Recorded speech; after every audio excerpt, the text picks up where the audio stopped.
Somewhere along the way, wrestling stopped being about enjoying the show and started being about picking a side. Back in the day, didn't matter if it was WWE, WCW, ECW, TNA, Ring of Honor.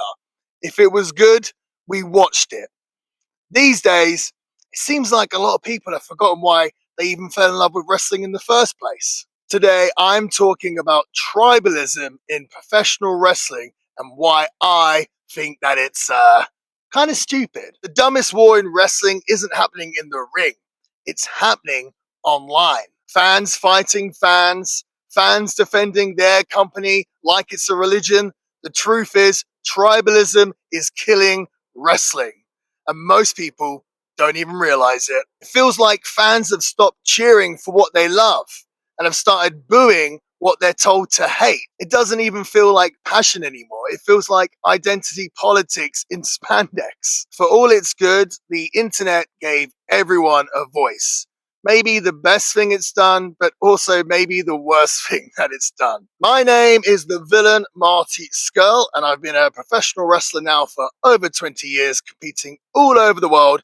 This is part of my new YouTube series where I discuss all things pro wrestling. So please do me a favor, please hit that like button and subscribe. So to define tribalism simply, I believe that it's a loyalty to a group taken to the extreme where anything outside of your tribe is looked at as the enemy. Now, I feel like you all know what I'm talking about. We've all seen it in this day and age. Tribalism in wrestling feels like it's been running wild for quite a few years now. Part of me does think that it's natural in human beings. People feel like they want to belong to something. But I also feel like the internet amplifies it by a lot. And now we've got to the point where tribalism in wrestling, it's really taken a nasty turn. It feels like any time that I look on social media, whether that be Instagram or Twitter or YouTube, it feels like everything always comes back to this tribalism, this us versus them. It seems like no matter what the content is about, it can always be spinned back into this company is rubbish, or this company is better, or you suck because you like this type of wrestling. And you might think like, okay, this is all a bit of friendly banter back and forth, but people get really personal about it. People get really hot about it. And often it just turns into one big argument. And it's kind of like you're all supposed to be wrestling fans, yet you're arguing over which company is the best. We need to remember this, guys. Wrestling is subjective, okay? Right? Back in the day when I was a kid, I grew up watching absolutely everything, right? I love WWE, of course, but I also loved watching WCW. I loved watching ECW. I used to watch World of Sport when I was a kid, right? I would watch any wrestling I could get my hands on. Japanese wrestling, lucha libre. I could not get enough. And I enjoyed it all. As a kid, would I say I was most in to the WWF at the time? Probably, most likely. And I did have other friends in school that were WCW kids. And I guess this was an early form of tribalism because we would have little debates with each other who we thought was better wrestlers or who we thought was the better company. But ultimately, it was all kind of like friendly, right? And it was just a bit of fun. And we never took it too far. And we certainly never got personal with each other, right? And it wasn't like I was telling him that he was wrong. I was just saying, I like WWE better because I think the entrance music is better, right? Or I think the main events are better in WWE. And he would say, well, I think WCW has the better wrestlers. And it's like, okay, that's a fair, logical discussion and debate. But now we've got to the point where people refuse to acknowledge anything positive about the company that they don't support. And in me trying to understand it, I guess it feels good to be part of a group and that us versus them mentality like sets off dopamine or something. And I guess people tie their self-worth to whatever group they support. This is all happening on social media where it rewards outrage and arguments and people picking side. The algorithm literally pushes that. So people spend more time online arguing and debating which is the better company? And I think what's really stupid about this is that wrestling has always thrived on variety. Okay? This tribalism, it really, I don't know if it was invented by the fans, but it's definitely amplified by the fans. I know companies throughout the years have taken jabs at each other and everything else, but I'm going to be honest with you. Here's the truth.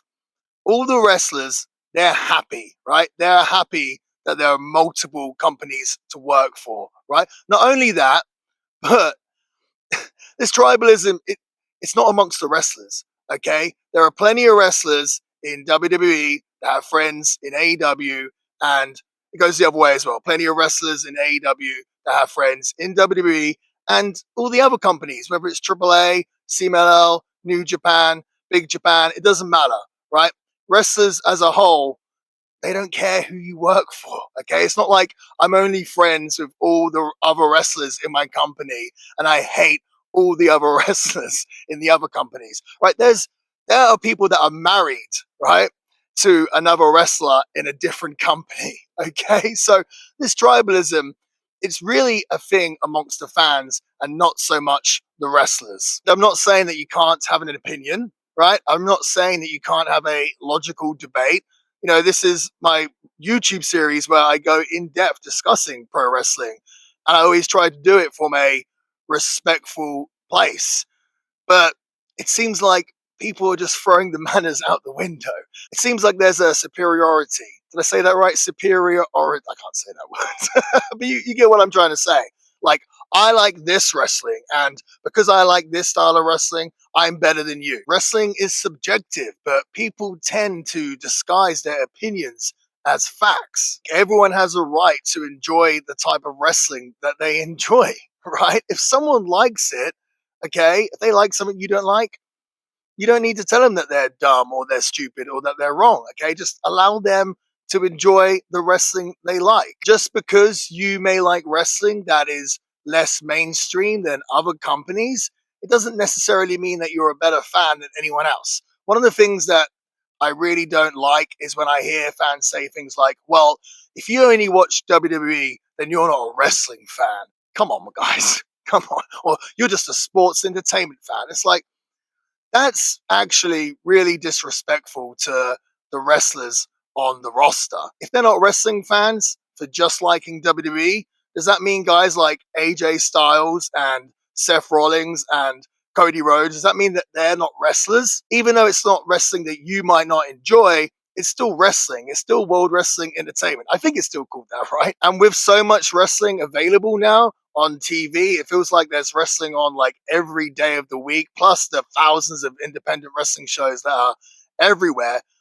It feels like, as a fan, that might be way too much to keep up with, right? Maybe you only have time to watch one company, and that's absolutely fine. And no one should shame you for that. No one should make you feel bad for just enjoying one wrestling company. Kind of reminds me of someone that maybe listens to more underground indie bands giving grief to someone that just listens to mainstream music, right?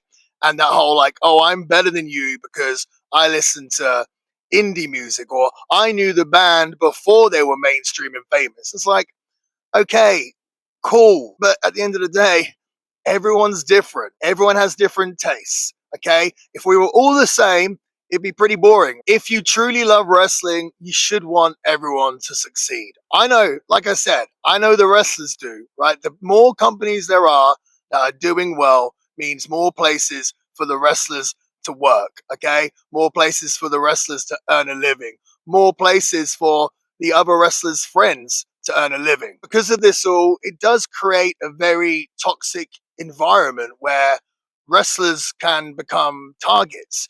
Think about the wrestlers that have jumped companies, okay? When a wrestler jumps from a company, it doesn't mean that one company is better than the other. There could be a whole bunch of reasons why a wrestler jumps company. And honestly, these jumps in wrestling, they keep it exciting. When that wrestler jumps ship, it doesn't mean that he's not being loyal to the company that he was working for. It just means that circumstances have changed. If every wrestler just stayed in the same company forever, that it just wouldn't work, right? It didn't work like that back in the day. a wrestler would come into a territory and they would only be there for, I don't know, a year, maybe only 6 months, maybe a couple of years max. Even in the Attitude Era, wrestlers typically came in and out. I remember when The Undertaker had been in the WWF for 10 years and they made a massive deal out of it, like the decade of destruction, right? Because they couldn't believe a wrestler had been with the same company for 10 years. Now, imagine all the wrestlers were like that and there were never any jumps between companies and wrestlers didn't leave WCW or WWF to go to Japan or anything like that. That was so exciting for me as a youngster to watch wrestlers that I'd seen on WCW or WWF or ECW then compete in places like Japan. That was really cool. And as a wrestler myself, who has wrestled all over the world and for many, many companies, that is the beauty of pro wrestling. We want to be able to go to different companies. We want to be able to go to different parts of the world and perform in front of different fans. So the whole idea of tribalism, it really goes against everything that pro wrestling stands for. I remember being a kid and watching Diesel and Razor Ramon turn up on WCW. It was like the most exciting time in professional wrestling. Even though I was a WWE fan, WWF fan, I was so excited when that happened. And ultimately, it created a boom in pro wrestling. All the time when The Giant turned up on WWF, when Chris Jericho turned up on the WWF, these jumps, they made wrestling exciting. Ultimately, the competition, it makes the companies better, right? It really does. If there was only one company, that would get really boring really quickly. We should be so grateful that there's so many wrestling companies out there right now. It's like all the different flavors of ice cream, right? Maybe you like mint chocolate. Maybe they like vanilla. Maybe they like strawberry. Okay, well, we don't have to sit down and fight and argue about which ice cream flavor is the best, okay, and how the other ones suck. It just wouldn't be a productive way to spend our time. Yet, for some reason, people do this with wrestling. And I think in more recent years, where there has been a whole bunch of different major wrestling companies, it has made wrestling better. It does feel like that we're maybe going for a boom right now. I mean, dude, like I said, there is wrestling on like every night of the week, okay? You don't have to pick just one. I truly believe that the beauty in pro wrestling is in its diversity. And if you can't appreciate that, then I don't know, maybe you're not as big a fan as you thought you were. I encourage fans to watch what they enjoy, not what the tribe tells you to. And we don't just see tribalism in terms of wrestling companies. We see it with particular fans of certain wrestlers as well. That's really bizarre to me when you'll have a group of fans of one wrestler attacking another group of fans of another wrestler, saying that their wrestler is superior and better, and those fans suck because that's their favorite wrestler and not the favorite wrestler of themselves. It's just really, really backwards, and I can't understand it. And I do wonder if people are maybe just spending too much time online. Maybe they just got to log off and put the phones down, because it's really not constructive in any sense at all. Wrestling is supposed to be an escape. Now it feels more like a battlefield. You can love one company without hating the other. You can love one company without pretending that the other companies don't exist. In the end, the fans who win are the fans that enjoy good wrestling wherever it is. Stop fighting for sides. Start fighting for wrestling. Tribalism doesn't make you loyal. It makes you blind. You're not supposed to pick a team. You're supposed to enjoy the show. So just enjoy what you enjoy and allow others to do the same. If they like something that you don't like, you don't need to attack them. It doesn't mean that you're better than them. Okay, we can all get along together. All right. At the end of the day, we all love professional wrestling, and we should come together as one, as fans of professional wrestling. I like to consider myself a realist, and I understand that across all the companies, there's some great stuff, there's some good stuff, and there's some not so good stuff. All right. But that isn't determined by the company. All right. It's not like one company does everything amazingly and another company does everything really, really bad. That's just not how it works. Of course, there's great wrestlers in all companies. There are great matches, great moments in all different companies. But ultimately, if you just enjoy one company, that's completely fine. I completely understand that. But you shouldn't hate on other people for having a different opinion to yours. That's what it comes down to. But of course, this is just what I think. What do you guys think? Do you think tribalism in wrestling has gone too far? Do you think the IWC can be too toxic for its own good? Let me know in the comments. And guys, until next time, whoop whoop.